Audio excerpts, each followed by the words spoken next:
আর রাগান্বিত হয়েছেন।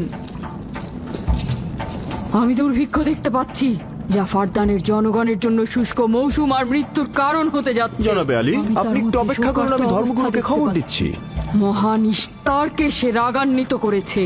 এই অপমান ইস্তার সহ্য করতে পারছেন না।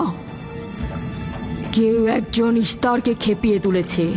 যে মহান খোদাকে অপমান করেছে সে দ্রুতই শাস্তি পাবে।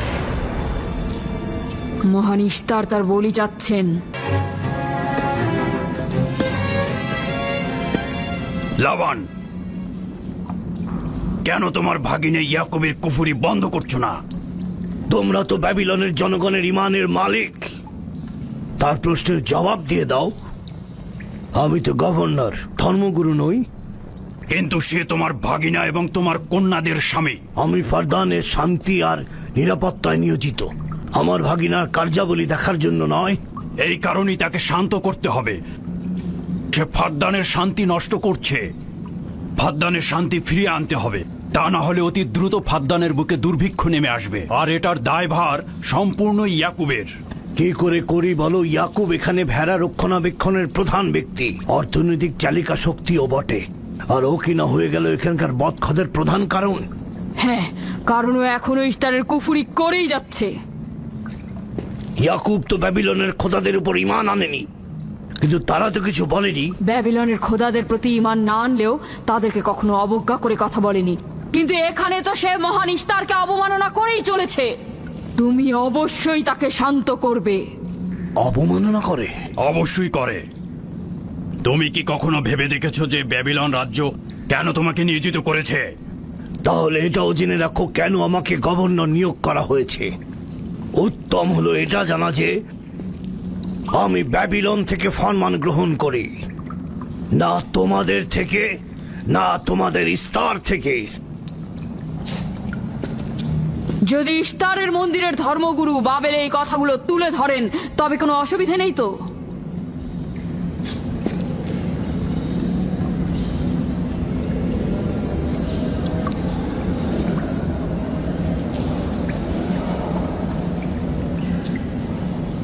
ঠিক আছে, আমি ইয়াকুবের সঙ্গে কথা বলছি। ইয়াকুবকে বলে দেবেন, আর কখনো যদি আমার পরিবারের সাথে ইস্তার নিয়ে কোনো কটু কথা বলে তাহলে তাকে আগুনে নিক্ষেপ করা হবে।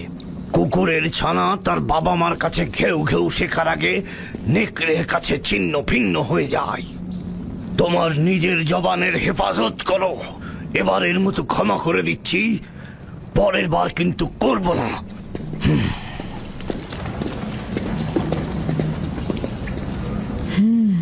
সবাই শুনে রাখো, যদি দুর্ভিক্ষের কারণে আমার ফসল নষ্ট হয় তবে ইয়াকুব আর তার পরিবারের কাউকে আমি জ্যান্ত রাখবো না। দেখা যাক না, একবারই তো কোনো কথা বলে লাভ নেই।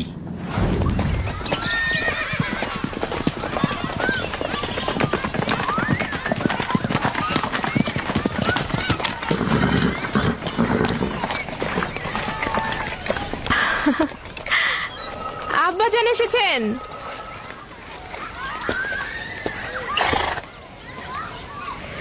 আসসালামু আলাইকুম আব্বাজান, এবার অনেকদিন পর এলেন।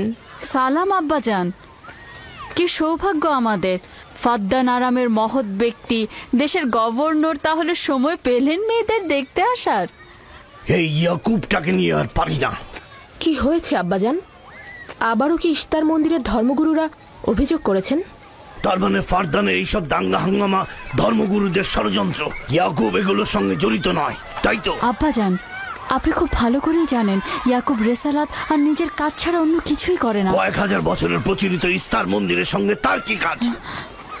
যদি সে এটাই চায় যে সে তার পিতামহের দিন প্রচার করবে, তাহলে সে আমাদের পরিবারের সঙ্গে করুক। কিন্তু মানুষের বিশ্বাসকে কেন অবমাননা করছে? আমার মনে হয় আব্বা আপনি ভুল করছেন। সে অবমাননা করছে না, সত্য প্রচার করছে। আব্বাজান, কিছু মনে করবেন না। ইয়াকুব আসলে এক খোদার প্রতিনিধি হয়ে তার নিয়মকানুন সম্পর্কে জনগণকে সচেতন করে তুলছেন, যেটা তার কর্তব্য বলে মনে করছেন। যেরকম আপনার কর্তব্য ফাদ্দানের জনগণের নিরাপত্তা প্রদান করা। তোমরা তার মতো কঠোর ও বেপরোয়া হয়েছ। আমি যদি চাই দায়িত্ব পালন করতে, তাহলে তোমরা মরুভূমিতে ভবঘুরে হয়ে ঘুরবে। আব্বাজান, আমি আর আমার বোন লিয়া আমাদের স্বামীর দিনে অটল আছি, তাই এক খোদার আইন বাস্তবায়নে আমরা তাকে সাহায্য করেই যাব। তোমরা সবাই দেওয়ানা হয়ে গেছো। তোমরা কেউ আমার অবস্থার কথা চিন্তা করছো না। তোমরা কি জানো, ব্যাবিলনের ধর্মগুরু যদি জানতে পারে আমার ভাগিনা ইস্তারের বিরুদ্ধে অপপ্রচার চালাচ্ছে, তাহলে আমার কি অবস্থা হবে ভাবো। আমি তখন কতটা বিপদে পড়বো। ইয়াকুবের খোদার শক্তি ওই বাবেলের মন্দিরের ইশতারের থেকে অনেক বেশি। আব্বাজান, আমাদের উচিত হচ্ছে আমাদের নিজেদের খোদাকে ভয় করা, ওই পাথরের খোদাকে নয়। আমার না তার খোদার সঙ্গে কোনো কাজ রয়েছে, না এদের খোদা। শুধু বলবো ইয়াকুবের কোনো অধিকার নেই ফাদ্দানের লোকের কাছে আমার অবস্থান নড়বড় করে দেয়া। কি হয়েছে রাহেলা? রাহেলা, রাহেলা, কি হয়েছে রাহেলা?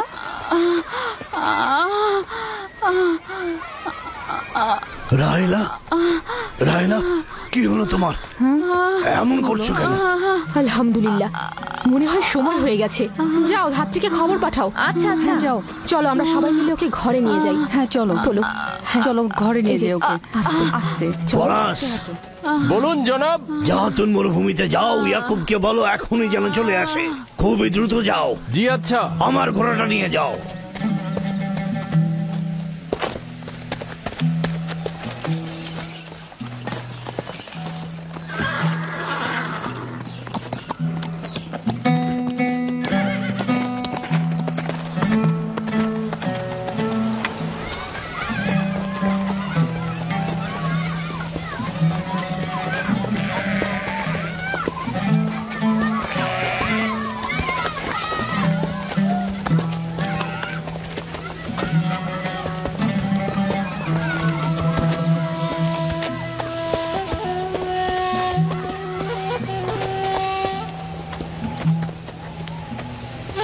রাখালেরা চতুষ্পদী প্রাণীগুলোকে হেদায়েত করে, আর নবুয়াত ইনসানদের হেদায়েত করে থাকে। সম্ভবত এ কারণেই অধিকাংশ নবী রাখাল ছিলেন। আমি ইসরায়েল ভেড়াগুলোর সঙ্গে আমার সন্তানদেরও মরুভূমিতে নিয়ে এসেছি, যাতে তারা হেদায়েত গ্রহণ শিখতে পারে। আমার সন্তান বনি ইসরায়েলেরা কেন ক্ষমতা ও পেশি শক্তিকে মূল দণ্ড হিসেবে মনে করছে? আমি তো তাদেরকে পেশি শক্তি বা জোর করে চাপিয়ে দেওয়া কোনো কিছু শিক্ষা দেইনি। তোমরা কি শুরু করলে? তোমরা কি শুরু করলে? ওঠো, ওঠো শামুন, ওঠো। আমার উত্তরাধিকারী ও পরিবারের প্রধান সেই হবে যে খোদাকে সবচাইতে বেশি ভালোবাসবে। ইব্রাহিম ও ইসহাক ছিলেন সর্বোৎকৃষ্ট।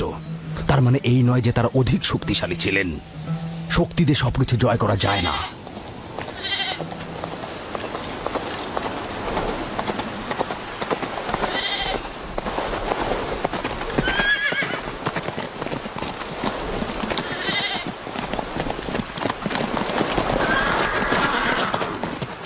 কি হয়েছে ফারাজ?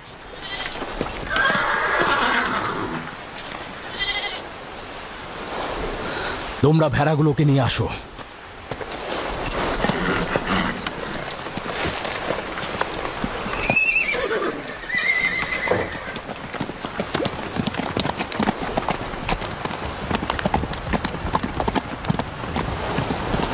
কিছু কি হয়েছে? আব্বাজান কোথায় গেলেন? কিছুই না, ভেড়াগুলোকে একত্রিত করো, আমরা ফিরে যাব।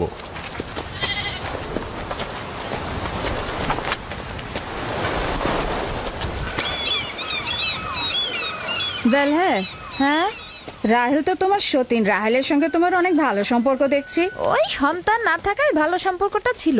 রাহেলের সাথে ভালো সম্পর্ক ছিল, ওই ইয়াকুবের সাথেও ভালো সম্পর্কটা ছিল। আমার সন্তান নেই, তার সন্তান হচ্ছে, ভালো সম্পর্কটা থাকে কি করে? এমন ভাবে বলছো কেন? রাহেল আর ইয়াকুব তো ইনসান হিসেবে খুবই ভালো। হ্যাঁ, কিন্তু ইয়াকুব তো রাহেলকে অনেক বেশি ভালোবাসে। আর যেহেতু এখন তার সন্তান হচ্ছে, তার স্থান তো সব স্ত্রীর থেকে উপরেই হবে, তাই না? ইয়াকুবের কয়টা স্ত্রী? 4 জন, আমি, লিয়া, জুলফা ও রাহেলা। এই বাদ দাও তো এসব, তাড়াতাড়ি চলো, তাড়াতাড়ি চলো, না হলে শব্দ শেষে আবার আমার ঘাড়েই পড়বে। আরে আমি তো জানি ইয়াকুব বড় ন্যায়পরায়ণ আর মেহেরবান। সকল হিংসা ভুলে একটু ভালোবাসাটাকে বাড়াও, দেখবে সেও তোমাকে খুব ভালোবাসবে। আর ও তো খুব ভালো মানুষ। জনাবে আলী লাবান, আপনার ওপর শান্তি বর্ষিত হোক। ভালো পুরস্কার পেতে যাচ্ছ, কিন্তু রাহেল আর তার সন্তানকে সুস্থ চায়। চিন্তা